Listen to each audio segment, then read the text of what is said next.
Corona virus को लेकर एक बार फिर देश में लॉकडाउन को आगे बढ़ा दिया गया है, लेकिन ये लॉकडाउन काफी राहत भरा है। हालांकि इस लॉकडाउन 5 का फायदा कंटेनमेंट जोन को नहीं मिलेगा। सरकार द्वारा जारी नए गाइडलाइन के अनुसार कंटेनमेंट जोन से बाहर चरणबद्ध तरीके से छूट दी गई है, जिसके बाद लॉकडाउन 5.01 जून से 30 जून तक रहेगा। होटल, धार्मिक स्थल, रेस्टोरेंट 8 जून से खोल दिए जाएंगे। हालांकि सरकार ने शर्तों के साथ खोलने की इजाजत दी है। देश भर में रात 9 बजे से सुबह 5 बजे तक कर्फ्यू लागू रहेगा। लोग एक राज्य से दूसरे राज्य जा सकेंगे। लोगों को अब पास दिखाने की भी जरूरत नहीं पड़ेगी। वहीं शॉपिंग मॉल्स और सैलून को भी खोलने की इजाजत दे दी गई है। पहले प्रतिबंधित की गई सभी गतिविधियां चरणबद्ध तरीके से कंटेनमेंट जोन से बाहर के क्षेत्रों में खोली जाएंगी।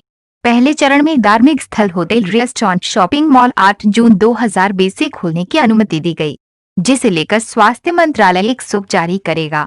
स्कूल, कॉलेज खोलने का फैसला केंद्र ने राज्यों पर छोड़ दिया है, जिसका निर्णय जुलाई यानी दूसरे चरण में राज्यों और केंद्र शासित प्रदेशों पर निर्भर रहेगा। पूरे देश में सीमित संख्या में गतिविधियां प्रतिबंधित रहेंगी, जिनमें प्रमुख है अंतर्राष्ट्रीय उड़ानें, मेट्रो रेल का संचालन, cinema hall, gym, swimming pool, theatre, assembly hall, bar और ऑडिटोरियम। दोस्तों, ऐसी ही जानकारी के लिए आप जुड़े रहे हमारे साथ और साथ ही हमारे चैनल को सब्सक्राइब जरूर करें। धन्यवाद दोस्तों।